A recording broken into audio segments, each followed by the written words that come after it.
बदन पे लाठियां मारी गई, मेरे बदन पे लाठियां मारी, मरना जाए सब प्लीज। दिल्ली पुलिस का नाम एक और मिलते जुलते द शब्द से बहुत ज्यादा प्रचलित है और इसकी अच्छी वजह भी है। इनके प्रोफेशनलिज्म, इनकी पारदर्शिता के किस्से तो लेजेंडरी है, सबको मालूम है। दिल्ली पुलिस ने अपनी औकात, अपनी हैसियत, अपनी काबिलियत एक बार फिर से साबित कर दिया 20 जुलाई को, जब उन्होंने स्टूडेंट्स को नए भारत के नए संविधान का एक पाठ पढ़ा दिया। सवाल पूछोगे, अकाउंटेबिलिटी मांगोगे तो कूटे जाओगे। लेकिन अपनी कुटाई में पुलिस इतनी मसरूफ हो गई कि पता ही नहीं चला कब कि उनकी पैंट उतर गई है, खाकी चड्डी भी शायद दिखने लगी। भारी मिस्टेक हो गया सर। केंद्र सरकार के अंडर काम करने वाली दिल्ली पुलिस के पास असीमित शक्ति है, वो जो चाहे वो कर सकती है, कल हमें भी गायब कर सकती है। और 2026 में सरकार ने इस फोर्स को लगभग 13,000 करोड़ रुपए एलोकेट किए। लेकिन ये देखो क्या भिखारी फोर्स है?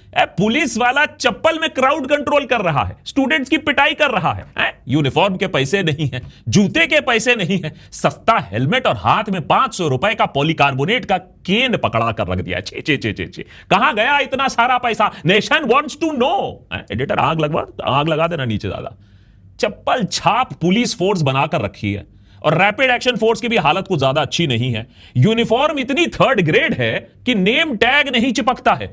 अभी लोगों ने पूछा कि भैया रूल बुक तो कहता है कि नेम टैग आपके सीने में साफ साफ दिखना चाहिए, कंपलसरी है। तो वो बोले कि वेलक्रो इतना खराब है कि नेम टैग चिपकता ही नहीं, इसीलिए जेब में ठूस के रखना पड़ता है। बताइए आप हैं? अच्छा नेम टैग तो छोड़ो, ट्रेनिंग भी देखो कितनी घटिया है। बंदा सामने खड़ा हुआ है, टारगेट बना हुआ है, कुटने को तैयार है, कंटेस्ट नहीं कर रहा है, लेकिन फिर भी डंडा हाथ से फिसल जाता है। ऐसी ट्रेनिंग दी जा रही है इन्हें। ऐसे हराएंगे ये पाकिस्तानी आतंकियों को, ऐसे जीतेंगे वो जॉर्ज सोरोस की फौज से, ऐसे चुप कराएंगे सवाल पूछने वाले लोगों को। मेरा मतलब है मोदी जी बिल्कुल खुश नहीं होंगे इस बात से। 56 में से 56 में से 5 नंबर भी नहीं मिलने चाहिए ऐसी फौज को। शायद हमें पता नहीं चला, दिल्ली पुलिस एक कूल प्लेस टू वर्क बन गई है। हमें तो यही बताया गया था कि वर्दी की बहुत अहमियत होती है, वर्दी की इज्जत करो। लेकिन इस इंसान को देखो, कहा जाता है कि इसका नाम है हनी सिंह डागर। ऑल्दो इसका एलिजेड इंस्टा अकाउंट जब पब्लिक हुआ तो उसे तुरंत डिलीट कर दिया गया, पता नहीं क्यों। लेकिन यो हनी सिंह डागर इनको गाने गाने का शौक नहीं है, इनको डंडा घुमाने का बहुत ज्यादा शौक है। जब लोगों ने पूछा इसे देखकर कि बच्चों को इतनी बुरी तरीके से तुमने कूटा, आईडी तो दिखा दो, तो सवाल पूछने वाले को ही कूट दिया। अरे भैया ये नया भारत है। हो सकता है मैं गलत हूं, हो सकता है ये इंसान अंडर कवर कॉप हो, प्लेन क्लोथ्स पुलिसमैन हो, दिल्ली पुलिस का धुरंधर टाइप हमजा हो। लेकिन ये क्या कान में बाली है? अरे भाई ये सर्विस मैनुअल में ये कब से अलाउ होने लगा? डागर भाई को तो पूरा देश अभी बड़ी शिद्दत से ढूंढ रहा है। आपको मिले तो हमको भी बता दीजिएगा, दिल्ली पुलिस से भी इसके बारे में पूछिएगा कि ये आप ही की फौज में है क्या ये गोडसे इंसान? मुझे तो जवाब नहीं मिला, मैं तो 24 घंटे से पूछ रहा हूं। लेकिन क्रूरता की स्केल पर, कॉन्फिडेंस के लेवल पर 56 में से 50 तो मिलने चाहिए इस इंसान को।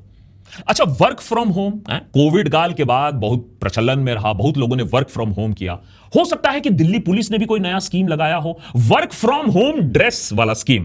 अब देखो खाकी वर्दी पर भी आंच नहीं आएगी, धोबी का भी पैसा बच जाएगा और डिनाइबिलिटी भी तो रहेगी। अरे कोई गलत काम हो गया तो बोल देगा पुलिस ने तो ये गलत काम नहीं किया, पुलिस तो थी नहीं वहां, यूनिफॉर्म में तो कोई था ही नहीं।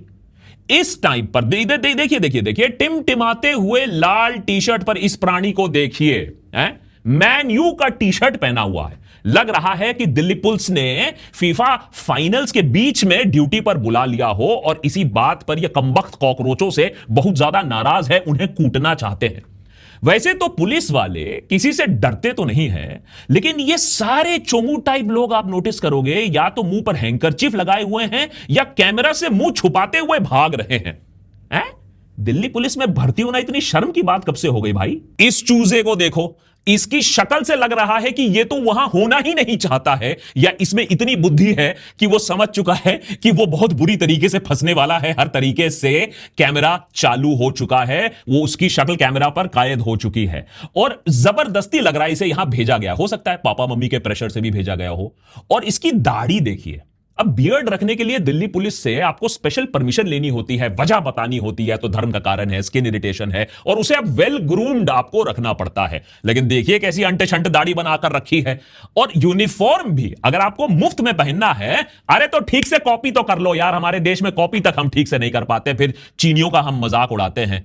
या फिर इसको देखो, अबे इसको गार्ड की नौकरी तक नहीं मिलेगी एटीएम में, पुलिस वाला बनकर फिर रहा है। जब पूछा गया तब फिर लग रहा है कि पैंट गीली होने लगी इसकी। इस ब्राउन पैंट इंसान को देखो, लंबी लाठी लेकर खुलेआम दिल्ली के बीचों बीच घूम रहा है।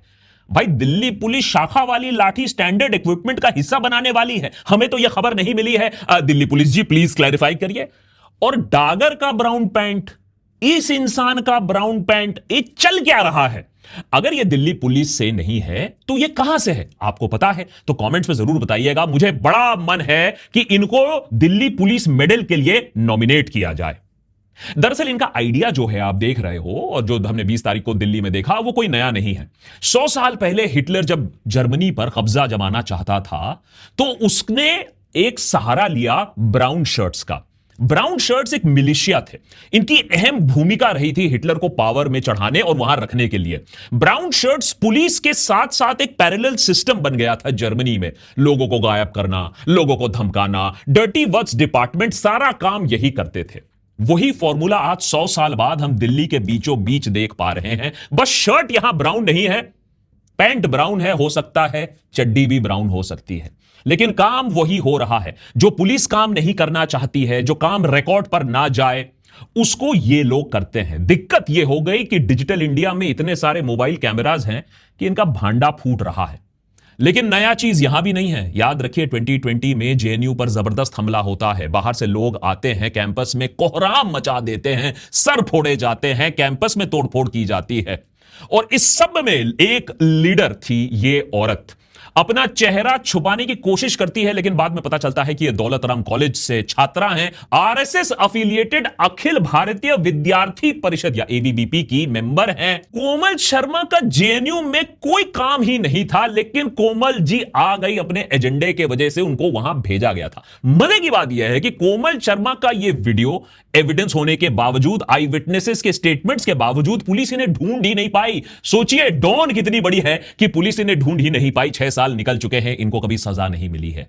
अब वही फॉर्मूला हम शायद यहां देख रहे हैं। दिल्ली के बीचों बीच खुले में इस तरीके के मिलिशिया को यूज किया जा रहा है। कहां से है, कौन सी शाखा, कौन सी डाली से है? आप समझदार इंसान हो। देश की सुरक्षा के लिए यह बहुत खतरनाक हो सकता है। आप सोचो कल कोई भी अंटू चंटू 500 रुपए का एक डंडा पकड़कर बोलेगा मैं तो दिल्ली पुलिस से हूं, या फिर कोई जेन्युइन वर्दी वाला भी होगा ना, लोग उस पर भरोसा नहीं करेंगे, कहेंगे बताओ तुम भी तो Jantar Mantar type fake police वाले तो नहीं हो।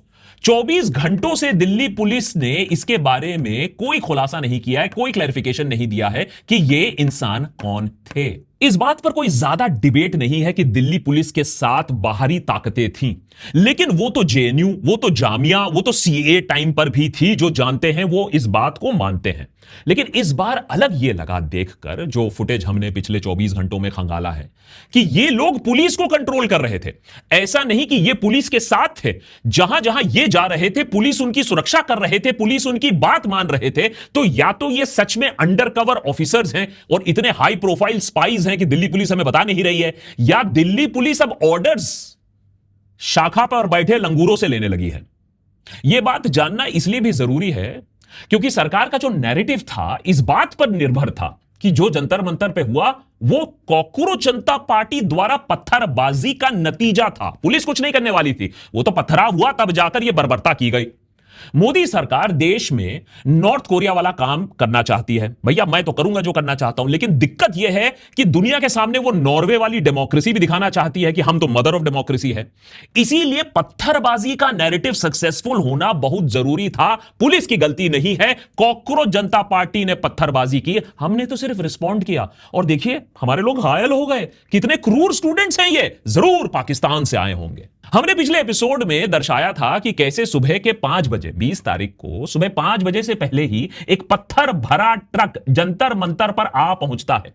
कॉकरोच जनता पार्टी ने इस बात को सोशल मीडिया पर हाईलाइट भी किया कि किसी तरीके का फॉर्मूला रचा जा रहा है, यह ट्रक यहां कैसे आ गया और उसमें ऐसे ही पत्थर थे जो पत्थरबाजी में इस्तेमाल किए जाते हैं।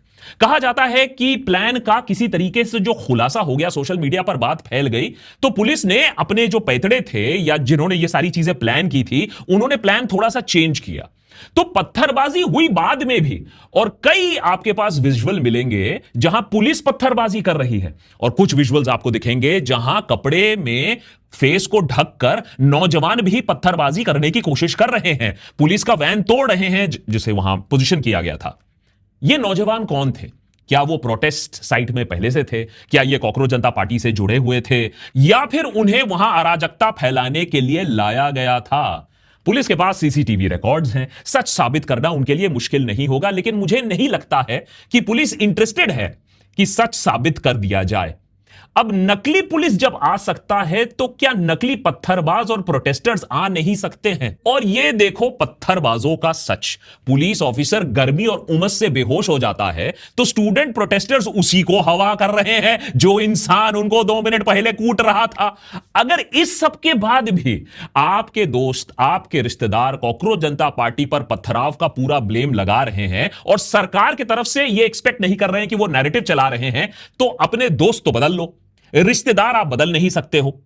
कई बार हमसे पूछा जाता है कि भैया हम तो दिल्ली में नहीं हैं, हम क्या कर सकते हैं कॉकरोच जनता पार्टी के लिए, हम क्या कर सकते हैं देश के एजुकेशन सिस्टम को सुधारने के लिए। तो सबसे पहले तो मैं ये बताऊंगा कि भैया अपने जो घर में, अपने जो मोहल्ले में, अपने जो व्हाट्सएप ग्रुप में है, उसमें एक जंतर मंतर खड़ा कर देने की एक हैसियत रख लो, क्योंकि इस अंधेपन को खत्म करना होगा। जंतर मंतर पर बैठ के नहीं होगा, हर एक व्हाट्सएप ग्रुप में, हर एक फैमिली ग्रुप में, हर एक स्कूल ग्रुप में, हर एक फैमिली ड्राइंग रूम में बैठकर इसे खत्म करना पड़ेगा।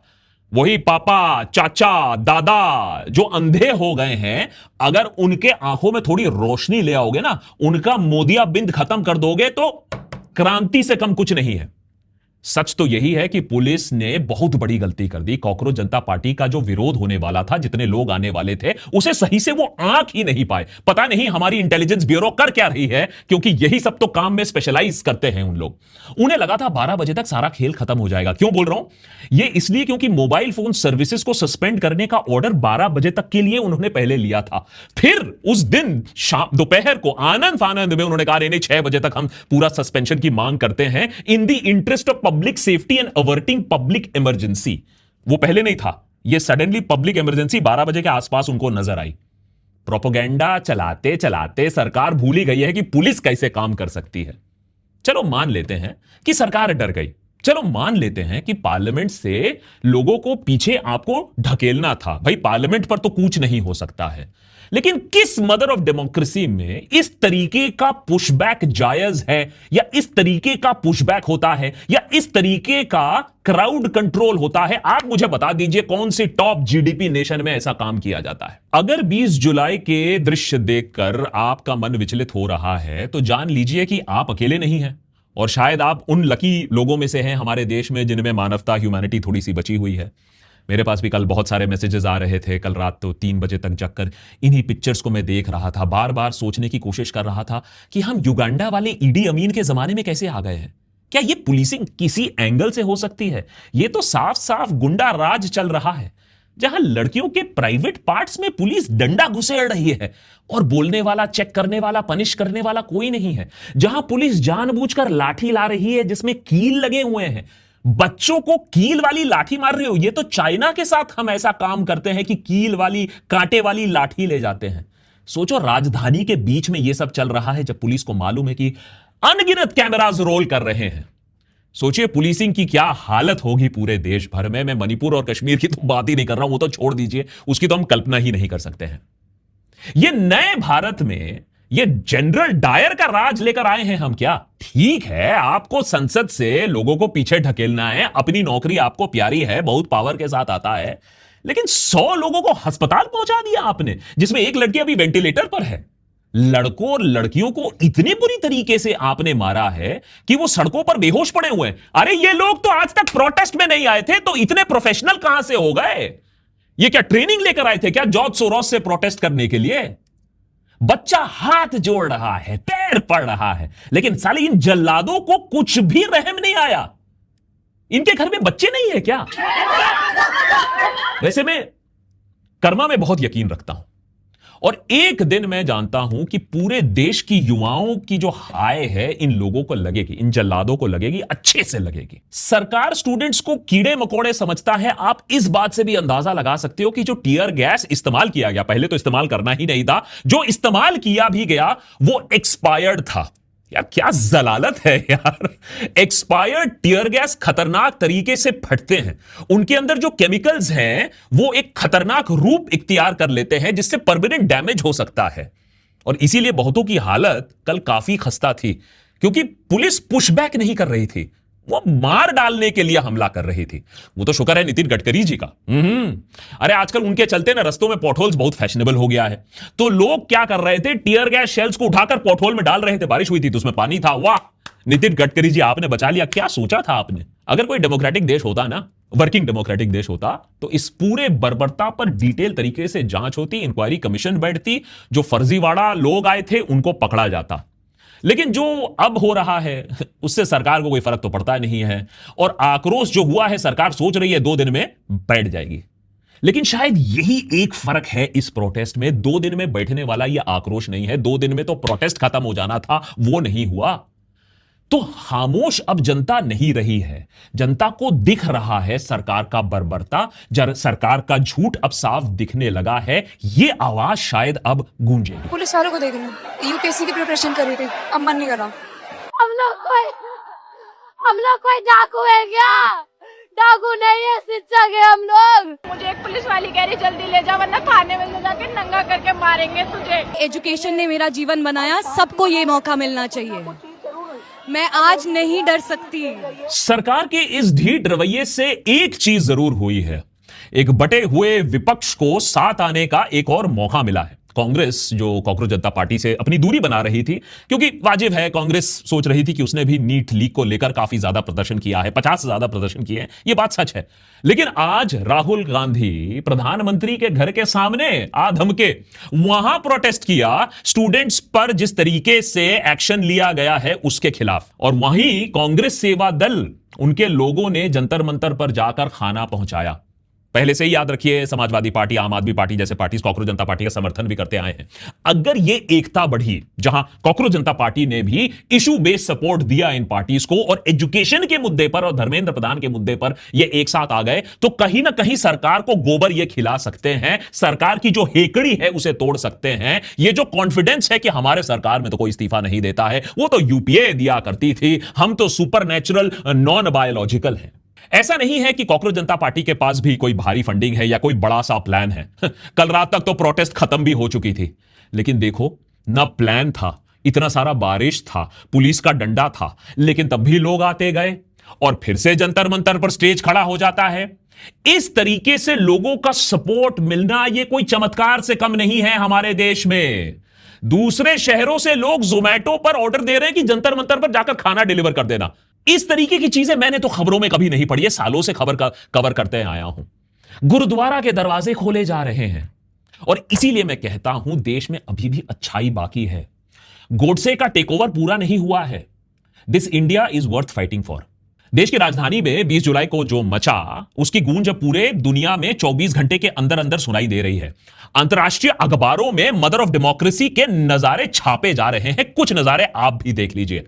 कुछ साल पहले ऐसे फोटोज इस्लामाबाद और ढाका से आती थी, और इस बर्बरता को देखकर हम कहते थे हाय हाय हाय हाय, क्या होगा इस देश का, ऐसे ऐसे हमारे पड़ोसी हैं। आज वही हैवानियत दिल्ली पुलिस और रैपिड एक्शन फोर्स ने हमारे दिल्ली में दिखा दिया। उधर कश्मीर और मणिपुर में बैठे लोग पॉपकॉर्न खोल रहे हैं, तमाशा देख रहे हैं, पूछ रहे हैं अच्छा फर्स्ट टाइम, क्योंकि उनको तो आदत हो चुकी है इन सब की। उन्होंने हमें चेतावनी दी थी, वो चीखते रह गए कि ये तुम्हारे साथ भी एक दिन होगा, लेकिन हमने तब उनकी बात नहीं सुनी। बहुत दूर है ना कश्मीर और मणिपुर।